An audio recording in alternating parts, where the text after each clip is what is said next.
Hello and welcome to episode number 73 of the Daily Sales Message, where each and every single day for at least the last 73 days in a row now, and I might change that at some point because I'm getting bored of saying that 73 times, we provide you with a piece of simple and actionable advice that's designed to help you feel more confident and sell more stuff. If you're new around here, my name is James Newell. I teach people how to sell for a living, and for me it comes in two very distinct parts. The first part is having a clear sales message. People got to understand what you're trying to sell to them. And secondly, you need to have selling confidence. You've got to be relaxed, comfortable, confident, and prepared for any selling situation. In this episode, number 73 of the Daily Sales Message, we're raising your prices. It's about time we helped you to charge more for what you're doing. It's about time you raise your prices. And let's be honest, when was the last time you did raise your prices? Can you remember?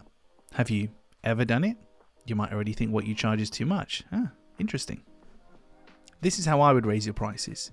You see, most of the solopreneurs, coaches, consultants, business owners, all those kinds of people that I work with, they drastically undercharge for what they do.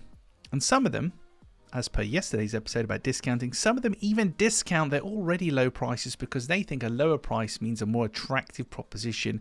And this is not the case. And I'll always use this kind of real world example of budget things in the supermarket. Most supermarkets and shops have a budget no frills offering where it's cheap as you like, couldn't be any cheaper, and the packaging is all bland and horrible, and the quality of the thing, sometimes it's all right, most of the times not so much. But if you don't have much money, hey, it's good that it's there and that you can use it. So, if we're also price sensitive and we all want to buy the cheapest of the cheap and get the best deal possible, why don't you have value toilet paper in your house? Why don't you have the cheapest of the cheap butter and milk and bread and eggs and everything else? Why is it that you would never compromise on drinking a certain brand of drink versus the cheaper alternative? I know for a fact if I came to your house right now, and that'd be weird, wouldn't it, if I came to your house right now? But if I came to your house right now, opened your cupboards, I wouldn't see wall-to-wall 100% blue and white striped basic cheap value goods, would I? Maybe one or two choice things in there, but I would see brand names and things that aren't the cheapest because you like them and you want them. And that's an important point. We don't just buy the cheapest thing possible. It depends what it is, of course. It depends where you place your value. Some people must have the most luxurious 25-ply toilet paper for their precious little bottom. Some people couldn't care less. Sandpaper, great, I don't care. Leaves, not bothered. As cheap as possible. So it depends where your priorities lie. But the point I'm making here, in this bizarre example, is that we don't always buy the cheapest of the cheap thing. However, when we're selling, for some reason, we think we have to have the cheapest offering. It's got to be really, really low price, etc. And as I nearly said there, low value. A lower price often communicates lower value, and a higher price often communicates higher value. So by charging less, we're kind of communicating to people that maybe it's a lower value offering, even though 9 times out of 10, or even like 10 times out of 10 with the clients I work with, it's not the case. The lower price reflects the confidence they have in their offering. For me, price is confidence in numbers. Price is confidence in numbers. Another example for you, and then I'll get into how we're going to raise your prices. And that is, if you go to a restaurant, and in the restaurant, on the menu there, all of the main meals, £15, £15, £15, £6, £15, £15, are you going to buy the £6 main meal, the one that's less than half the price of all the others? Probably not. And why are you not going to buy it? Because it represents a risk. Is it lower quality? What's wrong with it is probably what you're thinking in your mind. What's wrong with that? Why is that so cheap? So we get suspicious, we move away from it. The reason it's probably only £6 is it's a new dish that the chef has created, and he's lowered the price to get people to try it so he can get some feedback. But by lowering the price, he's potentially scaring people away. Fascinating stuff, isn't it? Fascinating stuff. But this happens on a daily basis. So, loads of different things we can do to help you raise your pricing. The first thing to do, the most fundamental, which I'll share with you here, is this. Think about your buyers. Who are you targeting? Who are you targeting?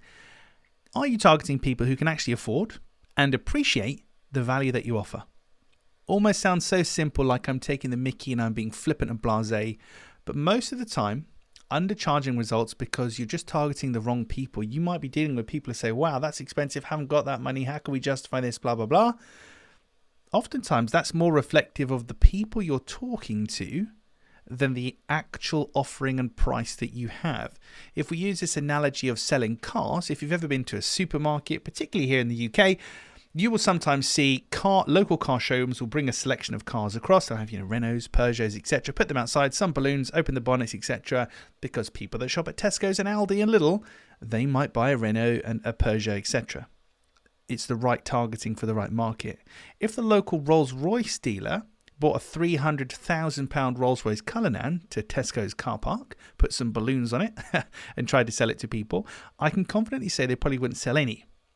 That's not because the Rolls-Royce is terrible, it's because of its position. It's not in the right place. Rolls-Royce put their cars at private aircraft shows.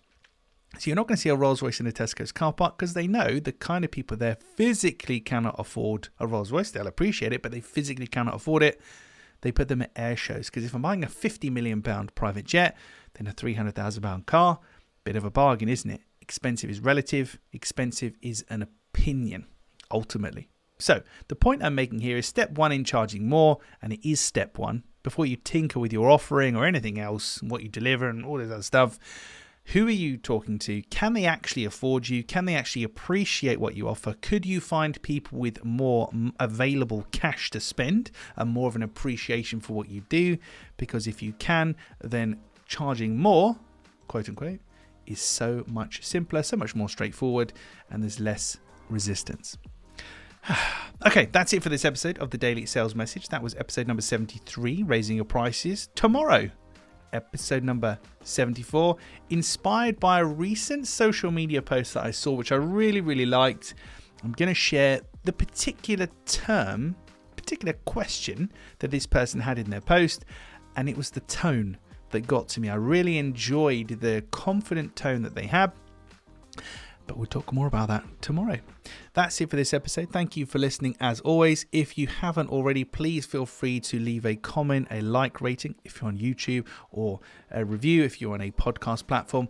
The more interaction and feedback and comments and ratings and things we get, the more people that we can reach with our daily sales messages.